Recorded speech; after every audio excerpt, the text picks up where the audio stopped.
그리스도는 곧 진리, 길, 생명이십니다.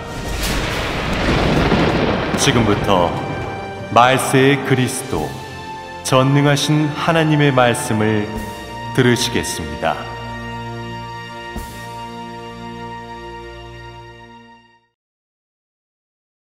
유일무이한 하나님 자신 8. 하나님은 만물 생명의 근원이다. 2.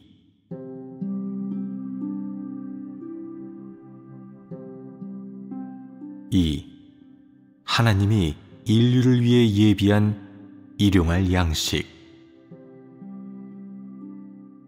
하나님이 행한 것이 큰 일이든 작은 일이든 가치가 없고 의의가 없는 일이 한 가지라도 있느냐?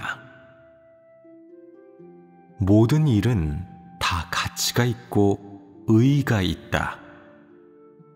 사람들이 늘 말하는 닭이 먼저냐, 알이 먼저냐 하는 화제를 가지고 말해보자. 이것을 어떻게 얘기해야 할까? 닭이 먼저인 것은 틀림없다. 왜 닭이 먼저일까? 왜 알이 먼저가 아니냐? 알이 닭으로 부화될 수 있지 않느냐? 알은 닭으로 부화되고 닭은 알을 품는다. 닭이 알을 20일 품으면 병아리가 나오고 병아리는 또 커서 알을 낳고 그 알을 품으면 병아리가 나온다. 그럼 도대체 닭이 먼저냐, 알이 먼저냐? 닭이 먼저입니다. 너희는 닭이 먼저라고 확실하게 말했는데 왜 그렇게 대답하느냐?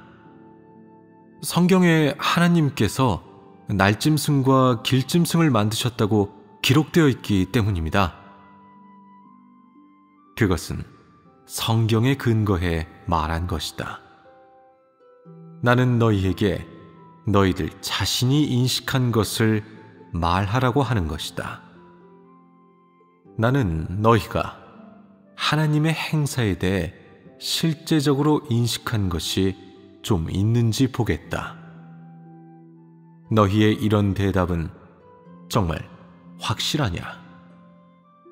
하나님이 만드신 만물은 함께 숨쉬고 함께 살아가며 서로 부딪히고 또 서로 의존하기 때문입니다. 하나님이 닭을 만드셨으니 닭은 알을 낳을 수 있고 암탉은 알을 품어야 합니다. 닭은 그런 필요성과 실제적인 면이 있습니다. 어떤 형제자매들은 웃었는데 너희가 말해봐라. 하나님께서 닭을 만드신 다음 그것에게 생명을 계속 이어가는 번식 기능을 주셨습니다. 어떤 기능을 주었느냐? 알을 부화시키는 기능입니다. 그리고 생명을 계속 이어가는 그런 기능입니다. 그렇게 이해하는 것이 정답에 가깝다. 더 좋은 견해가 있는 형제자매들이 있느냐? 다 자유롭게 대담하게 교통해 보아라. 여기는 하나님의 집이고 교회이니 생각하는 대로 말하면 된다. 말해 보아라. 하나님께서 만물을 창조하셨는데 그분이 창조하신 것은 다 좋은 것이고 완벽한 것입니다. 닭은 유기물인 생물로서 알을 낳고 부화시키는 이런 기능이 있는데 이것은 완벽한 것입니다. 그러므로 닭이 먼저 있고 그 다음 알이 있게 된 것입니다. 저는 이런 순서라고 생각합니다. 먼저 닭이 있고 뒤에 알이 있었습니다. 그것은 확실한 것이고 별로 오묘한 일이 아니다. 하지만 세상 사람들은 그것을 매우 심오하게 여기는데 철학적인 이치로 추리해 봐도 마지막에는 결론을 내리지 못한다. 그 일은 하나님이 사람을 만들었다는 것을 모르는 것과 같은데 사람은 이 원리를 모른다. 도대체 알이 먼저 있어야 하는지 아니면 닭이 먼저 있어야 하는지도 분명하게 알지 못한다. 그리하여 늘 답을 찾지 못하는 것이다. 그러면 너희들이 말해보아라. 닭이 먼저여야 하느냐 아니면 알이 먼저여야 하느냐? 닭이 먼저인 것은 아주 정상이지만 닭이 없는데 알이 있다면 그것은 비정상이다. 닭이 먼저인 것은 틀림없다. 이것은 매우 간단한 일이므로 더 높은 인식을 말해야 할 필요도 없다.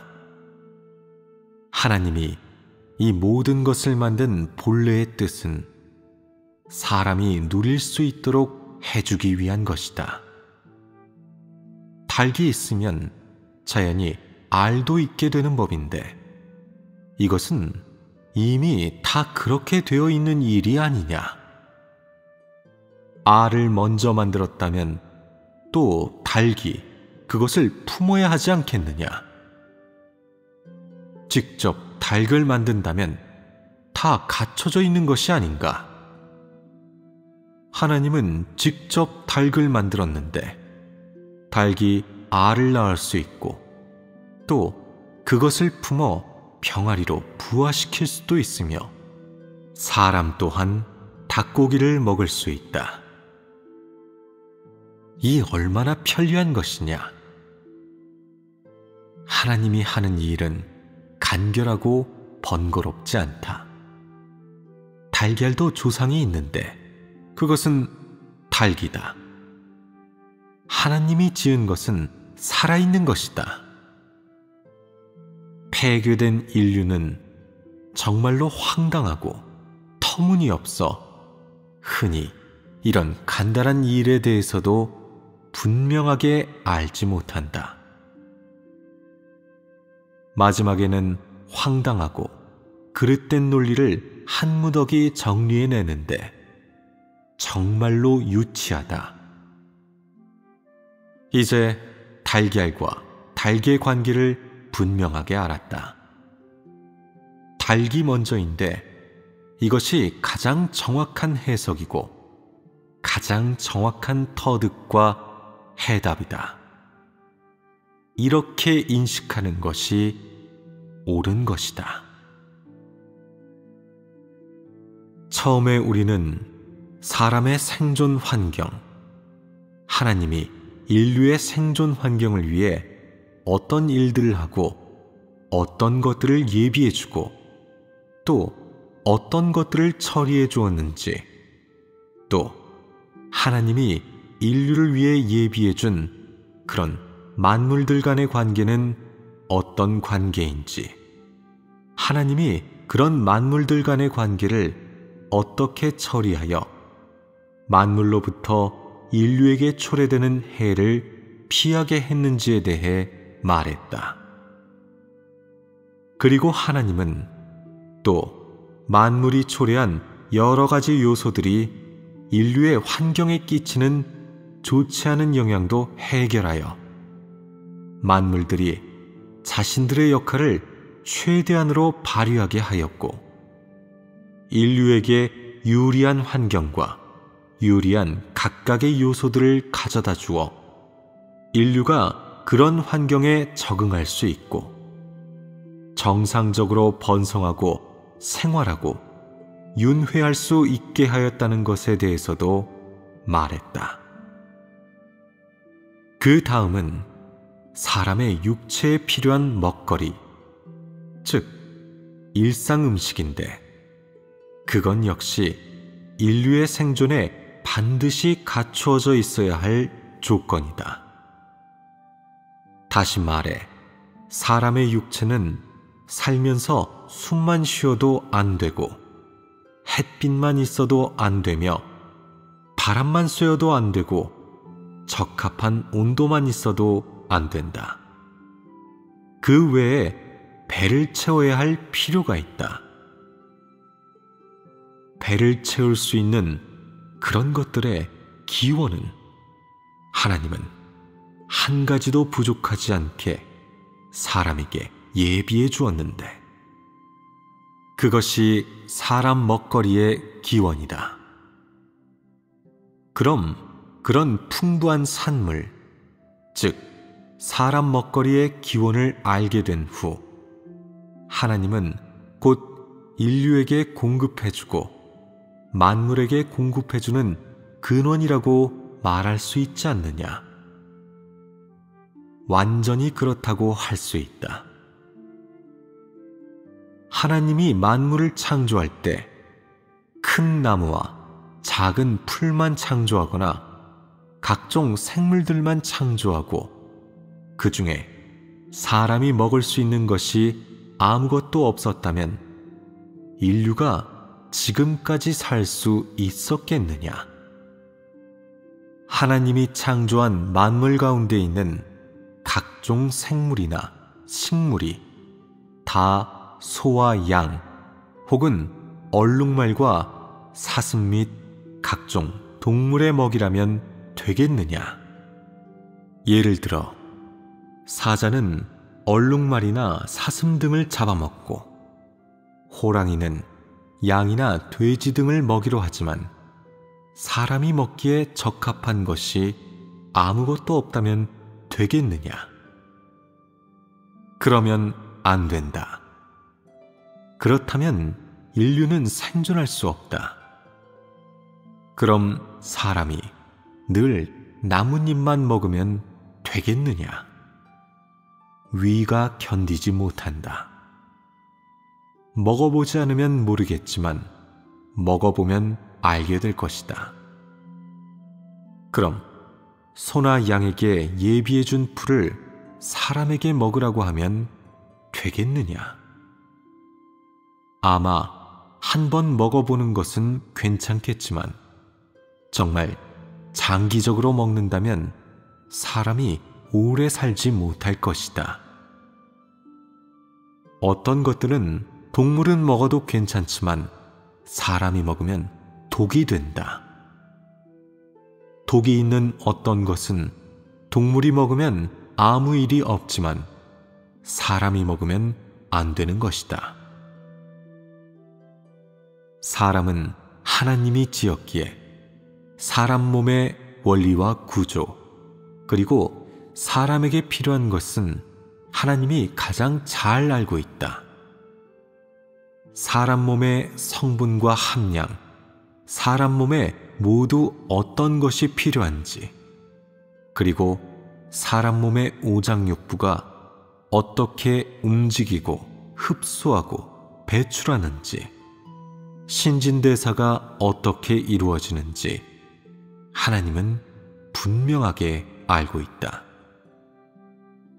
사람이 스스로는 잘 몰라 때로는 아무렇게나 먹고 아무렇게나 보신하다가 지나치게 몸보신한 결과 균형을 잃게 되었다. 너는 하나님이 너에게 예비해 준 것에 따라 정상적으로 먹고 정상적으로 누리면 아무 탈도 없다. 설령 어떤 때는 기분이 좀 나쁘고 어혈이 생겨도 문제가 되지 않는다.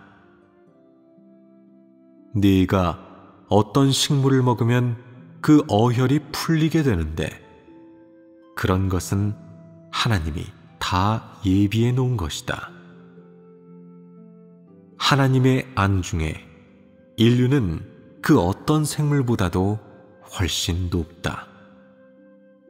하나님은 각종 식물을 위해 생존 환경을 예비하였고 각종 동물을 위해서도 먹이와 생존 환경을 예비하였다.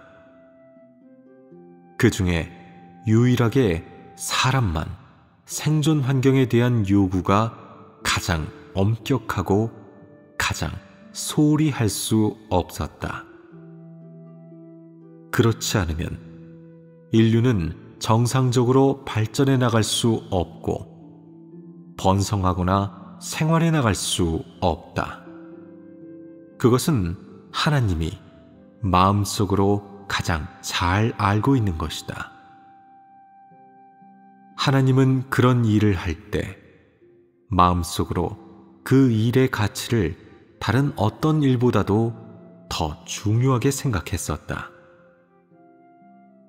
아마 네가 보았거나 누렸던 어떤 보잘것없는 것에 대해, 혹은 네가 자연적으로 있는 것이고 누릴 수 있는 것이라고 여기는 것에 대해 너는 그것의 가치를 느낄 수 없겠지만, 하나님은 오래전에 이미 너를 위해 준비해 놓았다. 하나님은 인류에게 불리하고 인류의 육체에 해를 끼칠 수 있는 그런 불리한 요소를 최대한 제거하고 해결하였다. 그런 일들은 무엇을 설명하고 있느냐? 하나님이 인류를 창조할 때의 인류에 대한 태도를 설명하고 있지 않느냐? 그럼 그 태도는 무엇일까? 그 태도는 하나님에게 있어 신중하고 진지한 것이고, 하나님 외에 그 어떤 적대 세력이나 그 어떤 요소와 조건의 방해를 조금도 허용치 않는 것이다. 여기에서 우리는 하나님이 인류를 창조하고 나아가 인류를 경영하는 태도를 볼 수 있다. 하나님의 태도는 어떤 것이냐? 사람이 누리고 있는 생활 환경과 생존 환경에서 사람의 일상 음식과 일상 필요에 이르기까지 하나님은 인류가 번성하도록 유지시키고 있으며, 인류에 대해 그렇게 책임지고 있는 태도를 볼 수 있고, 또한 하나님이 인류를 구원하려는 결심도 볼 수 있다. 그런 일에서 하나님의 진실함을 볼 수 있지 않느냐? 하나님의 기묘함을 볼 수 있지 않느냐? 하나님의 난측을 볼 수 있지 않느냐? 하나님의 전능을 볼 수 있지 않느냐? 하나님은 자신의 전능과 지혜의 방식으로 전 인류에게 공급하고 있고, 나아가 만물에게도 공급하고 있다. 여기까지 내가 이렇게 많은 것을 말했는데, 하나님은 만물 생명의 근원이라고 말할 수 있지 않느냐? 말할 수 있습니다. 충분히 그렇다고 할 수 있다. 이 말은 아주 확실하다. 하나님이 만물에게 공급해주는 일에서 하나님은 만물 생명의 근원이라고 충분히 말할 수 있다. 왜냐하면 하나님은 만물이 생존하고 성장하고 번식하고 이어나갈 수 있도록 공급해주는 근원이며, 하나님 자신 외에 다른 것은 없기 때문이다. 하나님은 만물에게 필요한 모든 것을 공급해주고 있다. 사람에게 가장 기본적인 것이든 아니면 일상에 필요한 것이든 인류에게 필요한 모든 것을 공급하고 있다. 심지어 사람의 심령에까지 하나님은 진리를 공급해준다. 각 방면을 놓고 말하면 하나님의 신분과 지위는 인류에게 있어 오직 하나님 자신만이 만물 생명의 근원인데, 이것은 매우 확실하다.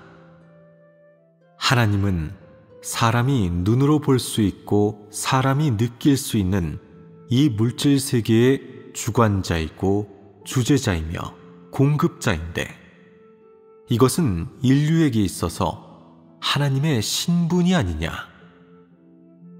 그것은 조금도 틀림없다. 그러므로 네가 하늘을 나는 조류를 봤을 때 날 수 있는 것들은 하나님이 창조한 것임을 마땅히 인식해야 한다. 하지만 어떤 생물은 물속에서 헤엄쳐 다니는데 그것들 역시 서로 다른 방식으로 존재하고 있다. 토양 속에서 살아가는 나무와 식물은 봄에는 싹이 트고 가을에는 열매를 맺고 잎이 떨어지며 겨울에는 나뭇잎이 전부 떨어져 겨울을 나는데 그런 방식으로 생존하고 있다.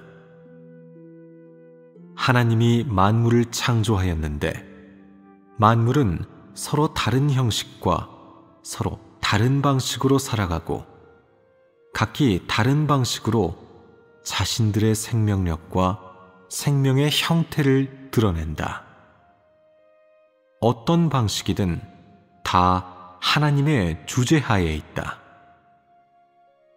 하나님이 그 서로 다른 생명 형태가 있는 모든 생물과 생명체를 주재하는 목적은 무엇을 위한 것일까? 인류의 생존을 위한 것이 아니겠느냐? 맞습니다. 하나님이 그 모든 생명의 법칙을 장악하고 있는 것은 인류의 생존을 위한 것이다. 여기에서 우리는 인류의 생존이 하나님에게 있어 얼마나 중요한지를 볼 수 있다. 이제는 볼 수 있겠지? 인류가 정상적으로 생존하며 번성할 수 있는 것은 하나님에게 있어 지극히 중요한 것이다. 그러므로 하나님은 끊임없이 이 인류와 만물에게 공급해주고 있고 각기 다른 형식으로 만물에게 공급하고 있으며 만물의 생존을 유지시키고 보호하고 있는 상태에서 인류를 계속 앞으로 발전하게 하여 정상적으로 생존을 유지하도록 보호하고 있다. 이것이 오늘 우리가 교통한 두 가지 방면이다. 이 두 가지 방면은 무엇이었느냐? 거시적인 각도에서 보면 하나님은 인류를 위해 인류의 생존 환경을 창조해 주신 것인데 그것이 첫 번째 방면입니다. 그리고 하나님은 사람이 볼 수 있고 만질 수 있는 인류에게 필요한 그런 물질적인 것들을 예비해 주신 것입니다. 이 두 가지 방면으로 우리의 주제를 교통했는데 그 주제가 무엇이었느냐? 하나님은 만물 생명의 근원이다입니다.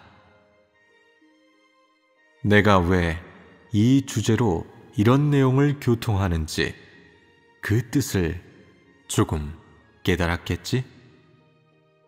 이 주제와 관계없는 화제가 있느냐?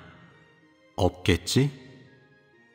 아마 내가 말한 이런 것에 대해 다 듣고 나서 어떤 사람들은 인식이 조금 있게 되어 이런 말들이 매우 중요한 가치가 있다고 여기겠지만 어떤 사람들은 글자 그대로 조금 이해하고는 이런 말은 있어도 되고 없어도 되는 것 같다고 여길 것이다.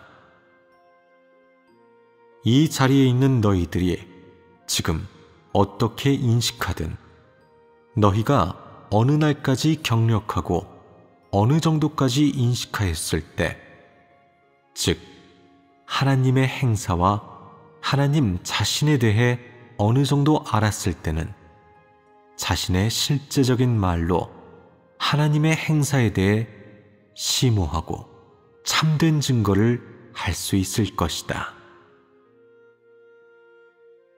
지금 나는 너희의 인식 또한 간단한 글자 그대로의 뜻이라고 생각한다.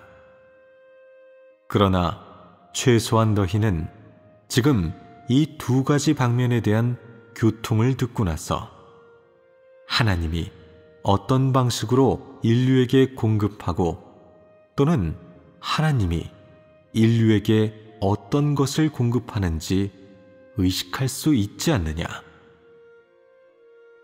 기본적인 개념과 기본적인 이해가 있지 않느냐? 하지만 이 두 가지 방면의 교통이 성경과 관계가 있느냐? 없습니다. 하나님이 국도시대에 하는 심판, 형벌과 관계가 있느냐? 없습니다. 그럼 내가 왜 이 두 가지 방면을 교통하겠느냐? 이것은 사람이 하나님을 알아감에 있어서 반드시 알아야 할 것이 아니냐? 맞습니다. 이런 것을 인식하고 아는 것은 매우 필요하다. 하나님의 전부를 인식하는 일에 있어 성경에만 국한되어서는 안 되고 또 사람에 대한 하나님의 심판과 형벌에만 국한되어서는 안 된다. 내가 성경을 벗어나 이 범위에서 교통하고 하나님의 국도 시대를 뛰어넘어 말하는 목적은 무엇을 위한 것일까? 그것은 사람들에게 하나님은 단지 하나님 선민의 하나님만이 아니라는 것을 알게 하기 위한 것이다. 네가 지금 하나님을 따르면 하나님은 너의 하나님이다. 그럼 하나님을 따르는 사람 외에 그 사람들에게는 하나님이 그들의 하나님이 아닐까? 하나님은 하나님을 따르는 사람 외에 모든 사람의 하나님이 아니냐? 맞습니다. 그럼 하나님은 만물의 하나님이 아니냐? 맞습니다. 그럼 하나님은 오로지 자신을 따르는 사람들에게만 사역하고 자신의 행사를 펼치겠느냐? 아닙니다. 그 범위는 전 우주이다. 그 범위는 작게 말하면 전 인류와 만물 가운데 있고 크게 말하면 전 우주이다. 그러므로 우리는 하나님이 전 인류 가운데서 사역을 하고 있고 자신의 행사를 펼치고 있다고 말할 수 있다. 이것은 사람이 하나님 자신의 전부를 알기에 충분하다. 네가 하나님을 알고 싶다면, 진실로 하나님을 알고 싶다면, 진실로 하나님을 이해하고 싶다면 단지 하나님의 3단계 역사에만 국한되어서는 안 되고 하나님이 이전에 했던 사역의 이야기들에만 국한되어서도 안 된다. 네가 그렇게 인식하고 있다면 하나님을 한 범위에 국한시킨 것이고 하나님을 너무 작게 본 것이다. 그 결과는 사람에게 어떤 영향을 초래하겠느냐? 그것은 네가 하나님의 기묘와 하나님의 지고지상을 늘 인식하지 못하고 영원히 하나님의 능력과 전능 그리고 하나님 권병의 범위를 인식하지 못하게 되는 것이다. 그런 인식은 네가 하나님이 만물의 주재자라는 사실을 받아들이는 데에 영향을 주고 또한 하나님의 참된 신분과 진정한 지위를 인식하는 데에도 영향을 준다. 다시 말해, 네가 하나님을 한정된 범위에서 알아간다면 한정된 것만 얻게 될 뿐이다. 그러므로 너는 반드시 범위를 확대시키고 시야를 넓혀야 한다. 너는 무릇 하나님이 행하는 사역, 하나님의 경영, 하나님이 주재하는 범위, 하나님이 주재하고 관리하는 만물에 대해 마땅히 인식해야 하고 마땅히 그 가운데서 하나님의 행사를 인식해야 한다. 사람은 그렇게 인식하는 가운데서 자신도 모르게 하나님이 만물 가운데서 만물을 주재하고 관리하고 있고 또한 만물에게 공급해주고 있다는 것을 느끼게 될 것이다. 동시에 사람은 또 자신이 만물 중에 하나이고 만물 중에 일원이라는 것을 진정으로 느끼게 될 것이다. 하나님이 만물에게 공급하는 동시에 너 또한 하나님의 주재와 공급을 받고 있다. 이 사실은 아무도 부인할 수 없는 것이다. 만물에게는 만물의 법칙이 있는데 모두 하나님의 주재하에 있다. 만물에게는 그것들의 생존 법칙이 있는데 그건 역시 하나님의 주재하에 있다. 그리고 인류의 운명과 인류의 필요도 하나님의 주재, 하나님의 공급과 밀접한 관계가 있다. 그러므로 하나님의 권세 아래에서, 하나님의 주재 아래에서 사람과 만물은 함께 숨쉬고 함께 살아가며 서로 의존하기에 갈라놓을 수 없다. 이것이 바로 하나님이 만물을 창조한 목적과 만유를 창조한 가치이다. 이것을 깨달았느냐? 깨달았습니다. 깨달았으면 오늘은 여기까지 교통하도록 하자. 짜이젠.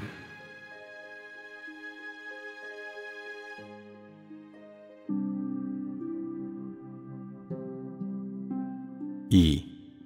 하나님이 인류를 위해 예비한 일용할 양식. 하나님이 행한 것이 큰 일이든 작은 일이든 가치가 없고 의의가 없는 일이 한 가지라도 있느냐? 모든 일은 다 가치가 있고 의의가 있다. 사람들이 늘 말하는 닭이 먼저냐, 알이 먼저냐 하는 화제를 자신이 인식한 것을 말하라고 하는 것이다. 나는 너희가 하나님의 행사에 대해 실제적으로 인식한 것이 좀 있는지 보겠다. 너희의 이런 대답은 정말 확실하냐? 하나님이 만드신 만물은 함께 숨쉬고 함께 살아가며 서로 부딪히고 또 서로 의존하기 때문입니다. 하나님이 닭을 만드셨으니 닭은 알을 낳을 수 있고 암탉은 알을 품어야 합니다. 를 가지고 말해보자. 이것을 어떻게 얘기해야 할까? 닭이 먼저인 것은 틀림없다. 왜 닭이 먼저일까? 왜 알이 먼저가 아니냐? 알이 닭으로 부화될 수 있지 않느냐? 알은 닭으로 부화되고 닭은 알을 품는다. 닭이 알을 20일 품으면 병아리가 나오고 병아리는 또 커서 알을 낳고 그 알을 그리스도는 곧 진리, 길, 생명이십니다. 지금부터 말세의 그리스도, 전능하신 하나님의 말씀을 들으시겠습니다.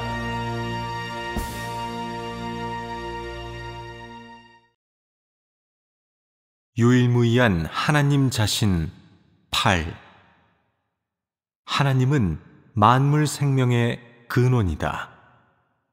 2. 품으면 병아리가 나온다. 그럼 도대체 닭이 먼저냐, 알이 먼저냐? 닭이 먼저입니다.